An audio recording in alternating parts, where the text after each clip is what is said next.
नमस्कार, जय हिंद साथियों। स्वागत है आप सभी का सर्वज्ञ टेस्ट में।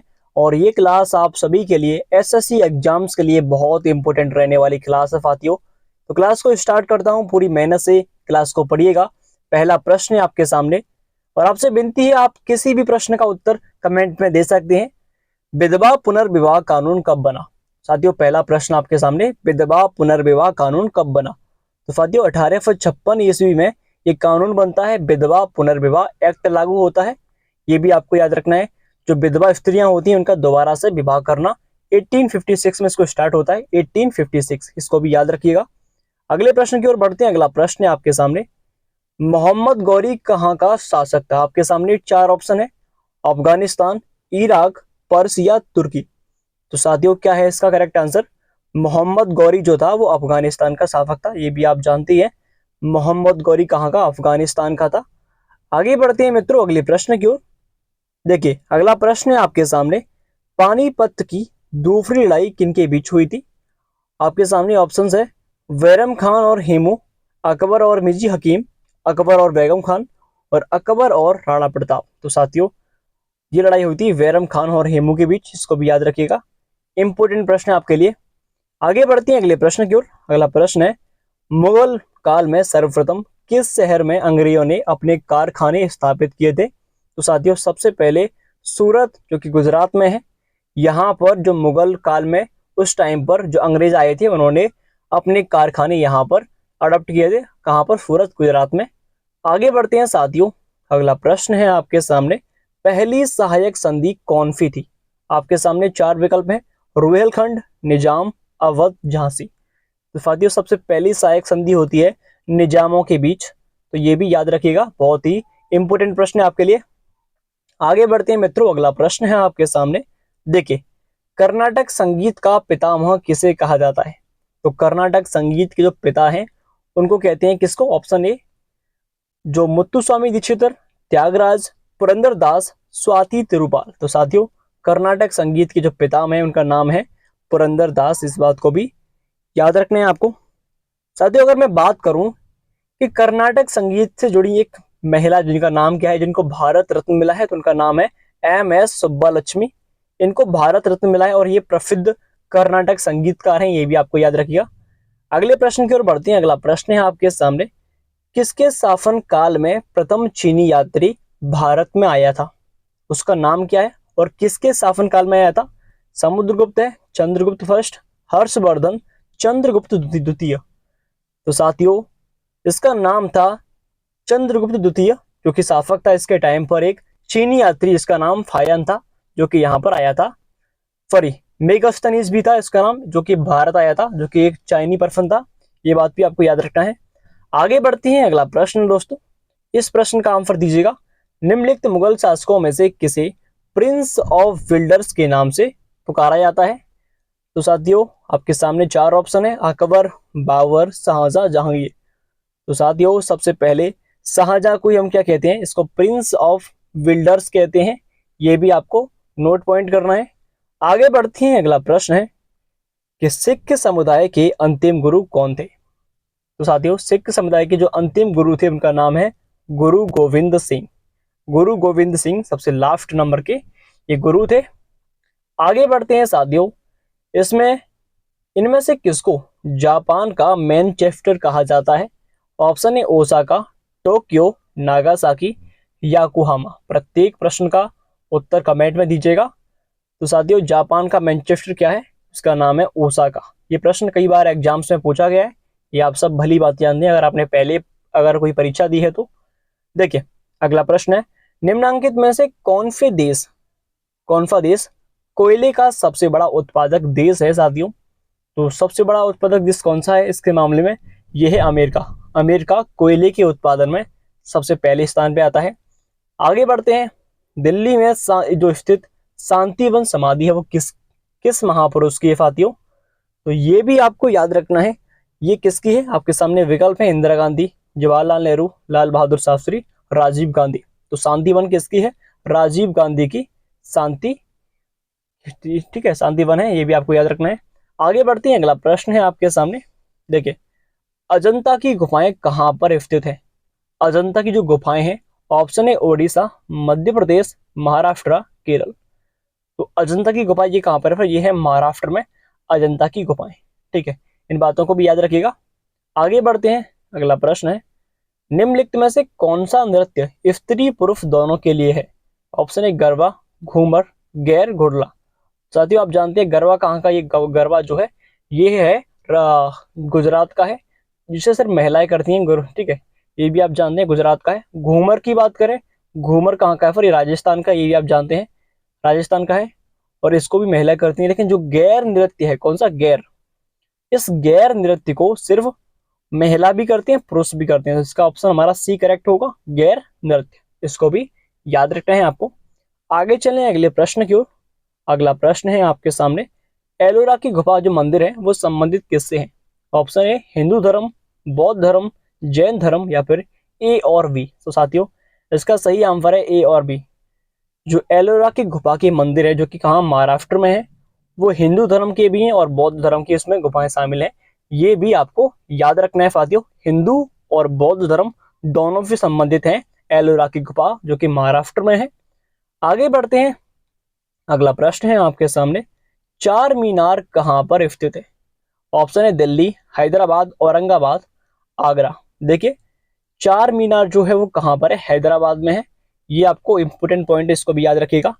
अगर बात करें सर आगरा, आगरा में क्या है? तो आगरा में जानते हैं ताजमहल है और एक किला भी है जिसको हम लाल किला कहते हैं। लेकिन जो बड़ा लाल किला है वो कहाँ पर? दिल्ली में है, जो कि शाहजहां ने बनवाया। लाल किला जो था कहाँ पर? दिल्ली में। और इसका निर्माण किसने करवाया? शाहजहां ने इसका, जिसको हम प्रिंस ऑफ बिल्डर्स कहते हैं। ये भी आपको याद रखना है। आगे बढ़ते हैं, अगला प्रश्न है, मोस्ट इंपोर्टेंट क्वेश्चन आपके सामने ये वाला। देखिए अर्जुन पुरस्कार किस क्षेत्र में उत्कृष्टता के लिए प्रदान किए जाते हैं? तो साथियों आपके सामने विकल्प हैं, सिनेमा, साहित्य, खेलकूद, विज्ञान। तो साथियों जो अर्जुन अवार्ड है वो किसके लिए मिलते हैं? ये मिलते हैं खेल कूद के क्षेत्र में। ये भी आपको याद रखिएगा, इस प्रश्न को 100% इंपोर्टेंट है। और अगला प्रश्न देखते हैं, अगर हम बात करें फिर जो अर्जुन अवार्ड थे वो स्टार्ट कब होते हैं?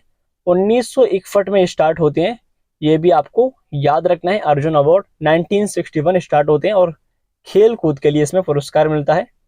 आगे बढ़ते हैं, अगला प्रश्न है दोस्तों। देखिए अर्जुन पुरस्कार कब प्रारंभ हुआ? अभी हम बात करके आए हैं 1961 में ये स्टार्ट होते हैं। ये तो आप बात मान ही चुके हैं, इस बात को समझ चुके हैं। ठीक है, 1961 इसका करेक्ट आंसर है। आगे चलते हैं साथियों। आशा है दोस्तों कि आप यहाँ तक समझ चुके होंगे। आगे बढ़ते हैं अगले प्रश्न की ओर। देखिए ईरानी कप का संबंध निम्नलिखित में से किस खेल से है? मोस्ट इंपोर्टेंट क्वेश्चन आपके लिए। तो ईरानी कप जो है आप जानते हैं ये किससे है? ये क्रिकेट से संबंधित है। अगर मैं बात करूं आपसे क्रिकेट के जितने भी कप हैं उनको ध्यान से पढ़िएगा। देखिए ये है आपका दिलीप ट्रॉफी जो कि क्रिकेट की एक महत्वपूर्ण ट्रॉफी है। बात करें इस बड़ी वाली ट्रॉफी का, ये है ईरानी ट्रॉफी जिसके बारे में बात की हमने अभी, जो कि क्रिकेट की है। अब बात करें जो थर्ड नंबर की है, ये भी हमारी क्रिकेट की है जिसका नाम है रणजी ट्रॉफी। क्या नाम है सर? रणजी ट्रॉफी किसकी? इसी खेल की है। तीनों ही कप ईरानी, दिलीप और रणजी, इन तीनों ही ट्रॉफियों का संबंध क्रिकेट से है दोस्तों। इन बातों को मत भूलेगा, मोस्ट इंपोर्टेंट क्वेश्चन आपके लिए। चलिए आगे चलते हैं अगले प्रश्न की ओर। देखिए आशा है कि मैं जो पढ़ा रहा हूँ आपको समझ में आ रहा है या नहीं, कमेंट में लिखिएगा। हॉकी का जादूगर किसे कहते हैं? ये प्रश्न आपके लिए अति महत्वपूर्ण है। साथियों आपके सामने विकल्प हैं, विजय कुमार, समरेश जग, मेजर ध्यानचंद, इनमें से कोई नहीं। तो साथियों हॉकी का जादूगर जो है मेजर ध्यानचंद को कहते हैं। जिन्हें हॉकी का जादूगर क्यों कहते हैं? इनको क्यों कहते हैं हॉकी का जादूगर? तो साथियों ये एक हॉकी के महान खिलाड़ी थे जो कि भारत के थे, और इन्हीं के जन्म दिवस पर क्या मनाते हैं? 29 अगस्त को, क्या 29 अगस्त को क्या मनाते हैं? खेल दिवस मनाते हैं, राष्ट्रीय खेल दिवस मनाते हैं इन्हीं के जन्म दिवस पर। ये भी आपको याद रखना है। आगे बढ़ते हैं कि भारत में सबसे ऊंचा जलप्रपात कौन सा है साथियों? तो उसका नाम है जोग जलप्रपात, जो कि भारत का सबसे ऊंचा जलप्रपात है। जलप्रपात बोले तो वाटरफॉल, यानी कि इसका मतलब क्या है? वाटरफॉल। इसका मतलब वाटरफॉल यानी कि झरना, सिंपल वे में बोले झरना बोल सकते हो आप। आगे बढ़ते हैं, अगला प्रश्न है, देखिएगा कि भारत में किस राज्य को चावल का कटोरा कहा जाता है? यानी कि भारत का ऐसा कौन सा राज्य जिसको हम चावल का कटोरा कहते हैं? तो ऑप्शन ए तमिलनाडु, आंध्र प्रदेश, कर्नाटका, केरल। तो साथियों चावल का कटोरा है वो कहते हैं हम आंध्र प्रदेश को। ये भी आपको याद रखना है, परीक्षा की दृष्टि से एकदम बेसिक क्वेश्चन है लेकिन इंपॉर्टेंट है आपके लिए। आगे बढ़ते हैं साथियों, अगला प्रश्न है, देखिएगा कि पहली बार परमाणु बॉम्ब कहां पर फेंका गया था? ऑप्शन नागासाकी में, हांगकांग, टोक्यो, हिरोशिमा। तो सबसे पहले यहां पर देखिए हिरोशिमा में सबसे पहले 1956 में ये फेंका गया था बॉम्ब, 9 अगस्त 1956 में, ये बात को आप याद रखना है। ठीक है, अगर बात करें फिर नागासाकी, ये कहाँ पर, ये भी जापान का ही है, और टोक्यो भी उस जापान की राजधानी है, ये आप जानते हैं टोक्यो जापान की राजधानी है। ठीक है, आगे बात करें, अगला प्रश्न है आपके सामने साथियों, देखिएगा अंग महाजनपद की राजधानी कहाँ थी? अगर अंग महाजनपद की बात करें तो इसकी राजधानी चंपा में थी, ये आपको याद रखना है, चंपा अंग महाजनपद की थी। ठीक है, अगर बात करते हैं अगले प्रश्न की कि सुनामी का मुख्य कारण क्या है? अगर कहीं पर सुनामी आती है, तूफान आता है, तो उसका मुख्य कारण क्या होता है? चक्रवात, ज्वालामुखी, चंद्रमा का आकर्षण, समुद्री सतह पर भूकंप। तो साथियों समुद्री सतह पर भूकंप आने की वजह से ही सुनामी निर्मित होती है, ये भी आपको याद रखना है दोस्तों। अगला प्रश्न कि भारत एवं पाकिस्तान का विभाजन किस योजना के तहत हुआ था?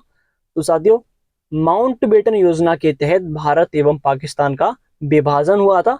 और ये कब हुआ था फिर, ये आपको कमेंट में लिखना है, इस बात को भी नोट कीजिएगा। आगे चलते हैं साथियों, अगला प्रश्न है आपके सामने कि कौन सा भारतीय स्वतंत्र भारत का पहला गवर्नर जनरल बना? तो साथियों जो सी राजगोपालचारी हैं, ये स्वतंत्र भारत के पहले गवर्नर जनरल बनते हैं, इस बात को नोट कीजिएगा। अगर बात करें डॉक्टर भीमराव अंबेडकर को, तो इनको संविधान का जनक कहते हैं, ये आपको याद रखना है। सरदार वल्लभ भाई पटेल, और इनकी बात करें तो इनको लौह पुरुष कहते हैं, इनका शरीर लोह जैसे इसको मानते हैं इनको। ठीक है, बात करें डॉक्टर राजेंद्र प्रसाद की, तो ये हमारे देश के आप जानते हैं पहले राष्ट्रपति रहते हैं स्थायी रूप से। अस्थायी रूप से डॉक्टर सच्चिदानंद रहते हैं, और ये हमारे पहले राष्ट्रपति थे, ये बात याद रखनी है आपको। आगे बढ़ते हैं साथियों, अगला प्रश्न है आपके सामने कि कायदे आजम किसे कहा जाता है? तो कायदे आजम ऑप्शन ए मोहम्मद अली जिन्ना, भगत सिंह, महात्मा गांधी, जवाहरलाल नेहरू। तो साथियों कायदे आजम कहते हैं मोहम्मद अली जिन्ना को, ये भी नोट पॉइंट करें। आगे बढ़ते हैं, अगला प्रश्न है, जब 15 अगस्त 1947 को भारत ने अपनी पहली आजादी का जश्न मनाया, तब महात्मा गांधी कौन थे? तो साथियों उस टाइम पर कौन थे, ये आपको कमेंट में लिखना है इसका आंसर। ये प्रश्न आपके लिए है, 4 ऑप्शंस आपके सामने हैं। अगला प्रश्न की बात करें कि जनरल माइक ओ डायर की हत्या किसने की थी? Option A Bhagat Singh, Nathuram Godse, Udham Singh, Chandrashekhar Azad. तो साथियों जनरल माइक ओ डायर की हत्या किसने की थी? भगत सिंह ने की थी। इसी वजह से इनको, इन 3 लोगों को, भगत सिंह, राजगुरु, सुखदेव, जो कि भारत की आन बान शान महान क्रांतिकारी थे, 23 मार्च 1931 को इनको फांसी होती है, 23 मार्च 1931 को, ये भी याद रखिएगा। आगे बढ़ते हैं, अगला प्रश्न है आपके सामने, भारतीय स्वतंत्रता आंदोलन के दौरान चर्चित पुस्तक इंडिया फॉर इंडियंस के लेखक कौन थे? ऑप्शन ए जवाहरलाल नेहरू थे, सरदार पटेल, चित्तरंजन दास, मोतीलाल नेहरू। तो साथियों उस टाइम पर इंडिया फॉर इंडियंस के लेखक थे, उनका नाम था चित्तरंजन दास।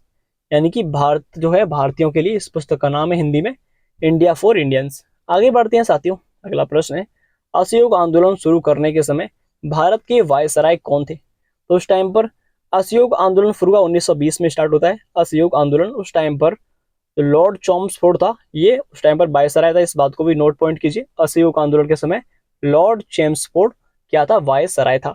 आगे बढ़ते हैं साथियों, अगला प्रश्न है, गांधी जी किस गोलमेज सम्मेलन में भाग लेने के लिए लंदन गए थे? तो उस टाइम पर जो सेकंड गोलमेज सम्मेलन था, उसमें महात्मा गांधी ने इस सम्मेलन में भाग लिया, और ये कहां पर? लंदन में हुआ था, ये भी आपको याद रखना है साथियों, इंपोर्टेंट प्रश्न है। बात करें अगले प्रश्न की ओर चलते हैं। देखिए अगला प्रश्न है कि सरदार वल्लभ भाई पटेल को जाना जाता है किसके रूप में? ऑप्शन ए राज्यों के पुनर्गठन के लिए लौह पुरुष के रूप में, देश बंधु के रूप में। तो साथियों आप जानते हैं सरदार वल्लभ भाई पटेल को राज्यों के पुनर्गठन के लिए भी बोलते थे, लौह पुरुष के रूप में भी जानते हैं, लेकिन देश बंधु जो है चित्तरंजन दास को कहते हैं, देश बंधु कहते हैं चित्तरंजन दास को, यानी कि हमारा ऑप्शन ए और सेकंड दोनों ही सही होंगे। आगे बढ़ते हैं, जय हिंद का नारा किसने दिया? तो साथियों जो जय हिंद का नारा है वो दिया था सुभाष चंद्र बोस ने, ये भी आपको याद रखना है। इंपोर्टेंट प्रश्न है। जवाहरलाल नेहरू हमारे देश के प्रथम प्राइम मिनिस्टर थे, ये भी आपको याद रखना है।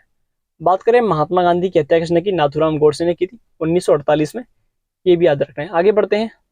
निम्नलिखित में से किस वर्ष में मुस्लिम लीग ने एक पृथक राष्ट्र का संकल्प यानी कि पाकिस्तान प्रस्ताव स्वीकार किया था? तो साथियों ये आपको कमेंट में आंसर देना है इसका, 1940 में इस प्रस्ताव का। ठीक है, आगे बढ़ते हैं। अगला प्रश्न, देश बंधु की उपाधि संबंधित है। देश बंधु किसे कहते हैं, ये आप जानते हैं, चित्तरंजन दास को बात कर चुके हैं हम। चित्तरंजन दास को देश बंधु की उपाधि मिलती है, इस बात को नोट कीजिएगा, देश बंधु चित्तरंजन दास। आगे बढ़ते हैं साथियों, अगला प्रश्न है आपके सामने। कांग्रेस का 1929 में जो जिसमें पूर्ण स्वराज की मांग होती है वो कहाँ पर हुआ था? तो ये लाहौर अधिवेशन था, ये भी आपको नोट करना है, उनसे 1929 में अधिवेशन होता है। आगे बढ़ते हैं। कांग्रेस ने भारत छोड़ो आंदोलन का प्रस्ताव किस वर्ष रखा? तो भारत छोड़ो आंदोलन 1942 में हुआ, ये भी आपको याद रखना है, 1942 इसका करेक्ट आंसर है। ठीक है साथियों, बात करते हैं अगले प्रश्न की ओर। ठीक है, तो इसका आंसर आप कमेंट में दीजिएगा। असहयोग आंदोलन 1920 से 22 को क्यों निलंबित किया गया? तो आप जानते हैं उस टाइम पर जो चौरी चौरा घटना हुई थी, उस हिंसक घटना के कारण इस आंदोलन को निलंबित यानी कि रोक दिया गया, इस बात को याद कीजिएगा। न पूछे कि नमक सत्याग्रह है जो किस ईस्वी में प्रारंभ हुआ? तो 1928 में ये सत्याग्रह स्टार्ट होता है, नमक सत्याग्रह। बात करते हैं अगले प्रश्न की ओर कि निम्नलिखित में से किस कृत्य के कारण भगवत सिंह, राजगुरु, सुखदेव इनको 23 मार्च 1931 को फांसी दी गई थी? तो साथियों इन्होंने 1928 में लाहौर में सैंडर्स की हत्या की थी, इस बात को याद रखना है, इसीलिए इनको फांसी होती है। ठीक है, आगे बढ़ते हैं। इसका आंसर आप कमेंट में दीजिएगा, ये आप प्रश्न आपके लिए है, बहुत तीव्रता से पढ़ाने के लिए। अगर आप पर कोई भी दिक्कत या समस्या है तो प्लीज क्षमा चाहता हूँ उसके लिए। और क्लास कैसी लगी कमेंट में जरूर बताइएगा। जय हिंद, जय भारत। आपका दिन शुभ हो। जय जय जय भारत। जय हिंद, जय हिंद, जय हिंद, जय हिंद, जय भारत।